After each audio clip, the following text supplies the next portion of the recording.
Assalamualaikum warahmatullahi wabarakatuh. Waalaikumsalam. Perkenalkan, nama saya Lalu Rusli Hadi, CGP Angkatan 9 dari SD Negeri Bual, Kabupaten Lombok Tengah. Pada kesempatan kali ini, izinkan saya untuk menyampaikan beberapa materi tentang diseminasi budaya positif di sekolah. Tapi sebelumnya, terlebih dahulu, marilah kita sama-sama dengarkan arahan dari Bapak Kepala Sekolah tentang bagaimana penerapan budaya positif di sekolah kita.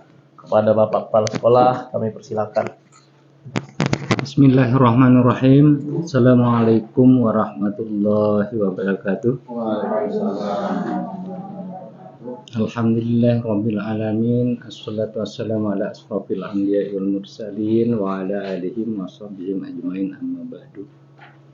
Terima kasih saya ucapkan kepada Saudara Lalu Rusli Hadi yang dalam hal ini nantinya akan membahas tentang aksi nyata modul 14 yang berkaitan dengan budaya positif.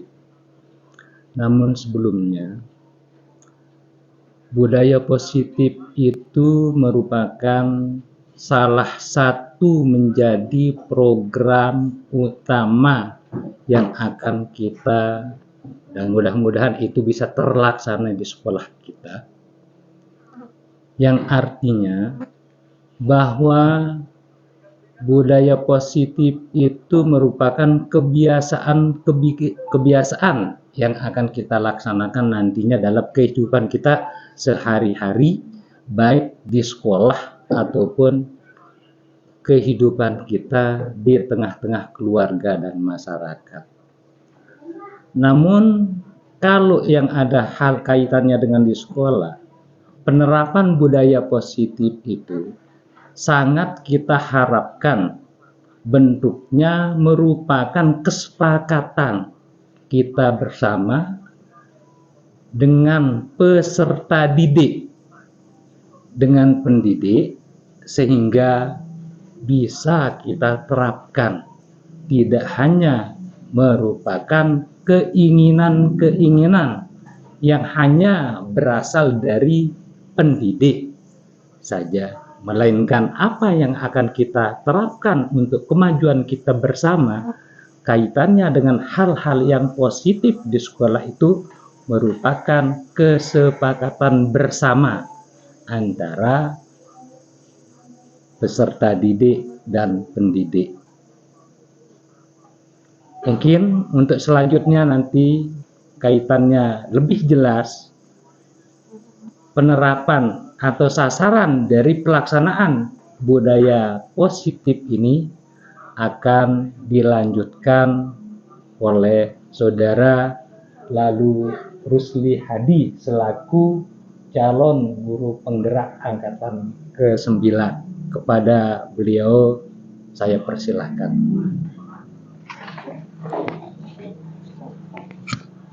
Terima kasih kami ucapkan kepada Bapak Kepala Sekolah atas arahannya. Jadi Bapak Ibu, sekali lagi saya sampaikan, mohon izin harus menyampaikan tentang aksi nyata modul 1.4 budaya positif ini, dan ini merupakan salah satu dari pemenuhan tugas saya sebagai calon guru penggerak. Jadi salam bahagia Bapak Ibu guru hebat di SD Negeri Bual, berbagi ilmu, menyebarkan pemahaman dan pengalaman untuk bersama-sama menerapkan budaya positif di sekolah. Tadi sudah disinggung oleh Bapak Kepala Sekolah. Mari belajar bersama untuk membangun persepsi bersama, berkolaborasi, dan saling mendukung untuk mewujudkan disiplin positif di sekolah kita tercinta. Sebelum kita mulai pembelajaran ini, mungkin alangkah baiknya mari kita buat kesepakatan terlebih dahulu. Menurut Bapak Ibu guru hebat, hal apa saja yang harus atau boleh dilakukan selama kegiatan berlangsung? Hal apa saja? Ngopi ketika pelaksanaan kegiatan, dia merokok. ngopi, atau angkat tangan sebelum menyampaikan pendapat, atau ada juga yang lainnya. Ya, kira-kira seperti itu ya Bapak Ibu. Kemudian tujuan kegiatan kita pada pagi hari ini adalah berbagi pengalaman tentang bagaimana menerapkan budaya positif melalui kesepakatan bersama, terutama bagaimana sesungguhnya kita sebagai pendidik memposisikan diri kita. Nah, sebelum ini saya juga mempelajari pada modul ini adalah posisi kontrol restitusi agar pembelajaran menyenangkan dan bermakna. Nah, sebelum itu izinkan saya terlebih dahulu untuk memperlihatkan video bagaimana penerapan budaya positif di sekolah. Ini juga merupakan salah satu tugas saya pada modul 1.4 ini. Saya akan menampilkan beberapa kasus yang terjadi di sekolah saya.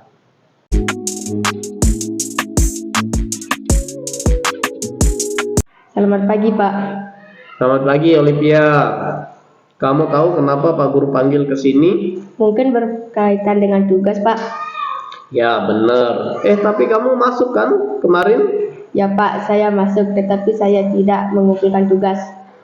Olivia, jadi semua orang itu pasti pernah melakukan kesalahan. Termasuk juga saya, pasti pernah melakukan kesalahan.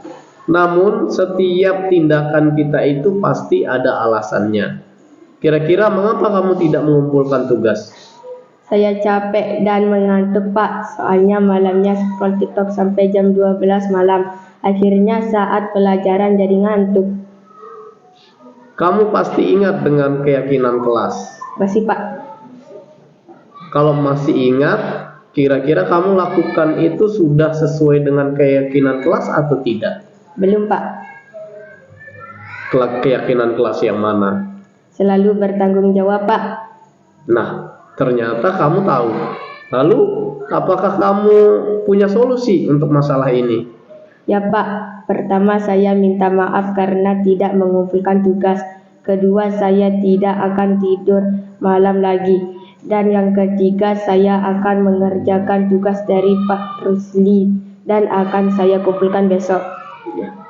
Baik. Saya apresiasi untuk tanggung jawabmu dan kamu boleh kembali istirahat. Ya, terima kasih Olivia. Terima kasih, Pak. Assalamualaikum warahmatullahi wabarakatuh. Nama saya Olivia. Saya senang sekali diajak diskusi oleh Pak Guru untuk dapat lebih bertanggung jawab terhadap tugas yang diberikan. Saya harus lebih banyak bertanggung jawab terhadap tugas yang diberikan. Terima kasih. Assalamualaikum warahmatullahi wabarakatuh.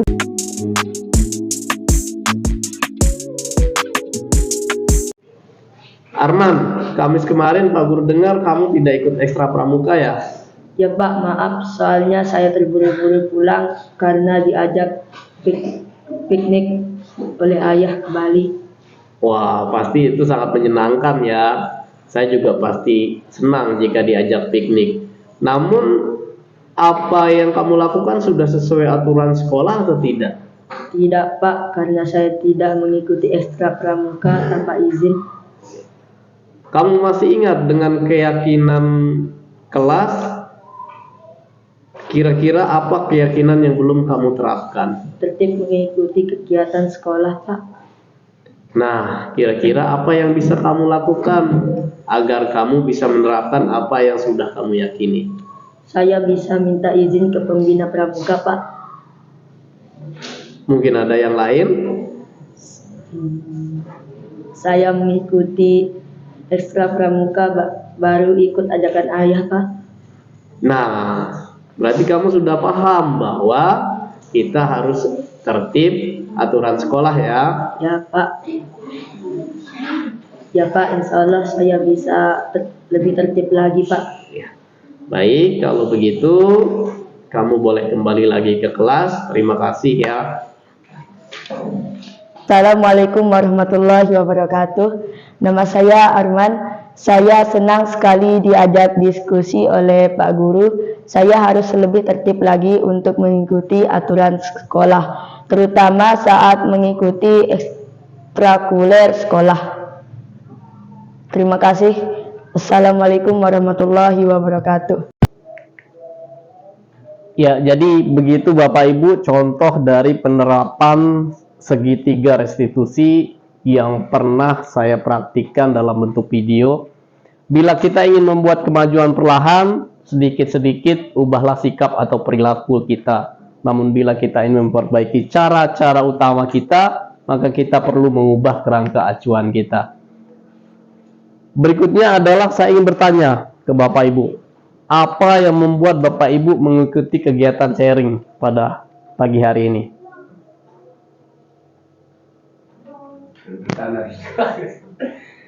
Tuntutan untuk belajar secara terus-menerus. Kemudian ada yang lain.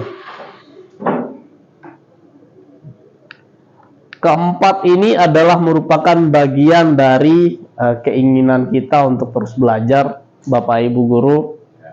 Jadi motivasi perilaku manusia merupakan dorongan yang timbul pada diri seseorang secara sadar atau tidak sadar untuk melakukan sesuatu tindakan dengan tujuan tertentu. Jadi tujuan kita berkumpul ini adalah untuk lebih tepatnya itu adalah berdiskusi tentang materi budaya positif.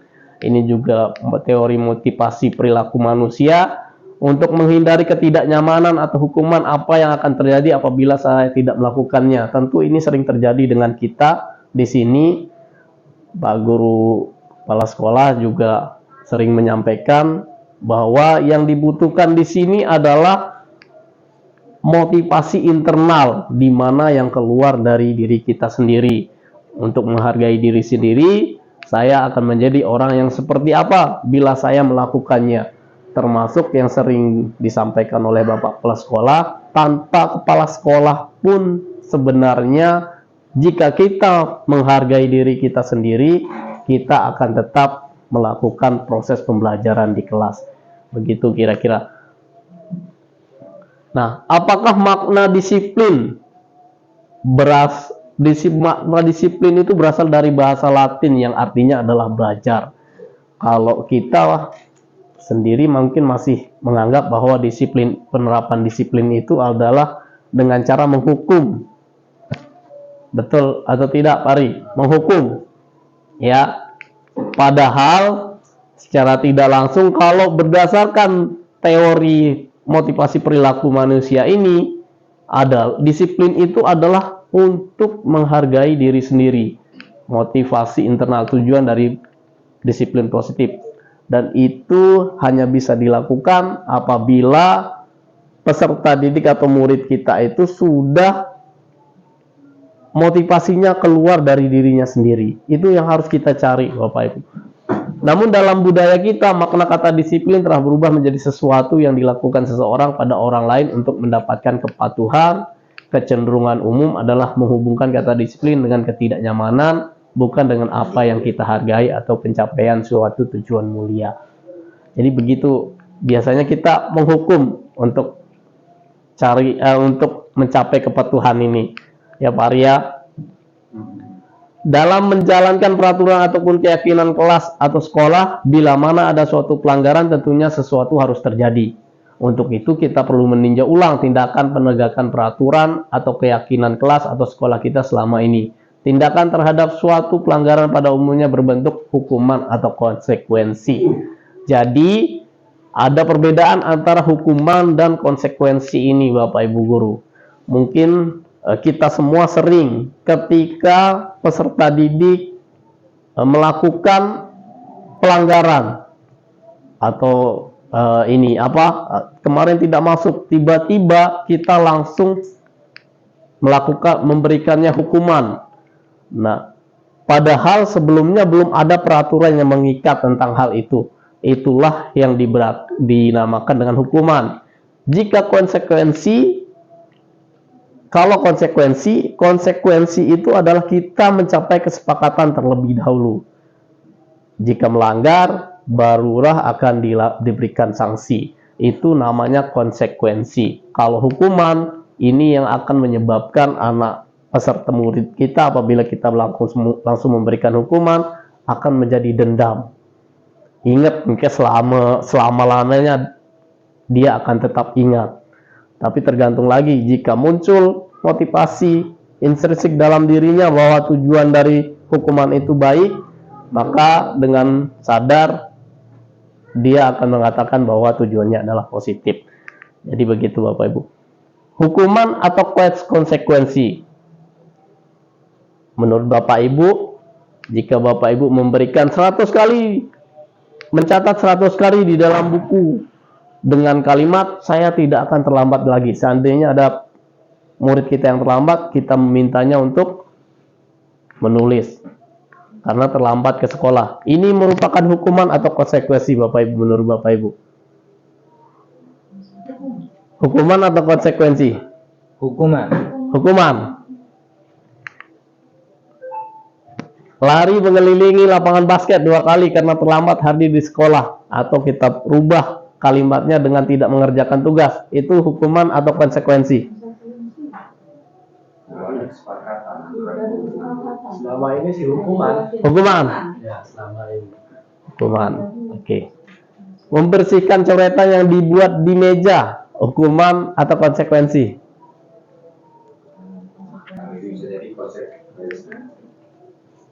Murid diminta untuk push up 15 kali karena tidak menggunakan masker ke sekolah. Ini tentang yang kemarin yang COVID. Apa itu restitusi? Restitusi adalah proses menciptakan kondisi bagi murid untuk memperbaiki kesalahan mereka sehingga mereka bisa kembali pada kelompok mereka dengan karakter yang lebih kuat. Tadi kita sudah menonton bersama bagaimana cara penerapan restitusi itu sendiri. Ya, restitusi adalah tawaran, bukan paksaan. Restitusi bukan untuk menebus kesalahan, namun untuk belajar dari kesalahan. Restitusi memperbaiki hubungan. Restitusi menuntun untuk melihat ke dalam diri. Nah, jadi tujuan dari restitusi ini ada 4 Bapak Ibu. Jadi tidak ada unsur paksaan. Kalau Bapak Ibu guru tadi melihat dari video tersebut, tidak ada judgement kepada peserta didik, murid, judgement bahwa dia melakukan kesalahan. Tapi yang kita lakukan adalah dia menyampaikan apa kesalahannya tersebut. Begitu. Ya, ini ada 5 kebutuhan dasar manusia. Yang pertama bertahan hidup, yang kedua kasih sayang dan rasa diterima, yang ketiga penguasaan, yang keempat kebebasan, dan yang kelima kesenangan. Ya, ini merupakan circle dari kebutuhan dasar manusia. Circle ini Bu Martina si bulat-bulat nih, Sirkulasi. Ya. Ya. Berikutnya, ini bagian dari titik poin yang ingin saya sampaikan sebenarnya Bapak Ibu, bahwa dalam setiap kelas itu harus ada keyakinan kelas. Jadi setiap pelanggaran yang dilakukan oleh peserta didik itu harus melalui kesepakatan terlebih dahulu sehingga nantinya akan menjadi nilai dari keyakinan kelas. Kalau skala besarnya adalah keyakinan sekolah. Mengapa peraturan saja? Mengapa harus keyakinan kelas? Mengapa kita memiliki peraturan harus menggunakan helm bila mengendarai kendaraan roda 2? Kenapa kita harus menggunakan helm? Tujuannya adalah untuk antisipasi kalau kita secara sengaja atau tidak sengaja kecelakaan. Yang akibatnya nanti tidak akan patah. Keamanan. Mengapa kita memiliki peraturan membersihkan kelas dan lingkungan sekolah? Untuk menciptakan suasana nyaman. Untuk menciptakan suasana. Mengapa kita memiliki peraturan harus datang tepat waktu pada saat datang ke sekolah? supaya kegiatan berjalan dengan lancar. Kayak kegiatan berjalan dengan lancar. Untuk mendukung motivasi intrinsik, kembali ke nilai-nilai atau keyakinan-keyakinan lebih menggerakkan seseorang dibandingkan mengikuti serangkaian peraturan-peraturan. Ya, ini merupakan contoh dari peraturan dan ini merupakan keyakinan kelas yang diminta oleh keyakinan kelas. Kalau yang ini bunyi peraturan, selalu kembalikan buku ke tempatnya. Padahal yang diminta dalam keyakinan kelas itu adalah rasa tanggung jawab dari murid. Dilarang mengganggu orang lain. Diganti dengan kalimat positif, keyakinan kelas menghormati orang lain. Hadir di sekolah 15 menit sebelum pembelajaran dimulai. Nilai dari keyakinan kelas adalah menghormati orang lain dan berkomitmen. Ini merupakan peraturan dan ini merupakan keyakinan kelas yang harus ada dalam setiap murid kita. Ini segitiga restitusi tadi sudah saya sampaikan, Bapak Ibu. Kalau Bapak Ibu perhatikan di video tadi, segitiga restitusi yang saya praktikkan, itu yang pertama kita lakukan adalah validasi kebutuhan. Validasi kebutuhan. Bagaimana cara bertanya? Kamu tentu punya alasan mengapa kamu melakukan, saya ulang, menstabilkan identitas terlebih dahulu. Menstabilkan identitas. Ini penjelasannya Bapak Ibu. Menstabilkan identitas untuk membuat anak yang merasa gagal karena berbuat salah menjadi positif terhadap dirinya. Nah, guru berkata, berbuat salah itu hal yang manusiawi. Tidak ada manusia yang sempurna. Bapak Ibu juga buat salah, kita pasti bisa menyelesaikan permasalahan ini. Bapak Ibu tidak tertarik untuk mencari tahu siapa yang benar, siapa yang salah. Bapak Ibu lebih tertarik untuk menyelesaikan masalah. Kalau kamu menyalahkan dirimu sendiri terus-menerus, apakah kamu bersikap baik pada dirimu sendiri? Kira-kira ini merupakan salah satu bentuk pertanyaan untuk menstabilkan identitas dari murid kita apabila melakukan kesalahan. Jadi tidak langsung menghukum atau memberikan konsekuensi, Bapak Ibu. Kemudian yang kedua adalah validasi kebutuhan. Tujuannya adalah untuk membantu siswa mengenali basic need atau kebutuhan yang ingin dipenuhinya ketika melakukan kesalahan. Pada dasarnya setiap tindakan manusia tujuannya adalah untuk memenuhi basic need. Apakah itu power atau kekuatan, kebebasan, cinta, dan apa? Pak Riza, belonging ini? Kemudian fun, atau bahagia, atau bertahan, survival. Guru berkata, jadi pertanyaan kita itu akan mengarah ke sini. Kamu bisa saja kan melakukan hal yang lebih buruk, tapi kamu tidak melakukannya kan? Pertanyaannya akan seperti itu. Kamu pasti punya alasan mengapa melakukannya. Apa yang penting bagi kamu? Kamu boleh tetap berusaha menjaga sikap itu, tapi tambahkan sikap yang lain, yang baru, yang lebih positif lagi. Begitu. Yang terakhir adalah menanyakan keyakinan. Itulah sebabnya di awal tadi, ketika kita ingin membuat keyakinan kelas ini, ketika peserta murid kita melakukan kesalahan, kita akan menanyakan keyakinan, apa saja keyakinan kelas yang sudah kita buat. Misalnya murid kita ribut di kelas, kita panggil, kemudian melakukan segitiga restitusi ini, menanyakan keyakinannya, apa kesepakatan kelas yang kamu langgar. Kira-kira pertanyaan seperti itu. Nah, anak melihat kesalahannya dihubungkan dengan norma sosial dan nilai-nilai yang mendasari manusia berinteraksi dengan orang lain. Pertanyaannya akan seperti ini, Bapak Ibu. Apa nilai yang kita percaya di kelas atau sekolah kita? Nilai-nilai universal apa yang telah kita sepakati? Kelas yang ideal itu seperti apa sih? Nah, jadi ini merupakan keyakinan-keyakinan kelas yang harus diketahui oleh peserta didik dan merupakan keyakinan kelas yang harus kita sepakati bersama. Sehingga jika terjadi kesalahan, Kita tinggal menanyakan keyakinan yang mana yang mereka langgar atau murid langgar. Begitu Bapak Ibu. Jadi disiplin positif ini ada turunannya teori kontrol dari Dr. William Glasser. Ya, makna disiplin untuk menghargai diri sendiri, nilai-nilai kebajikan universal, sampai kepada yang terakhir yaitu keyakinan kelas atau secara skala besarnya yaitu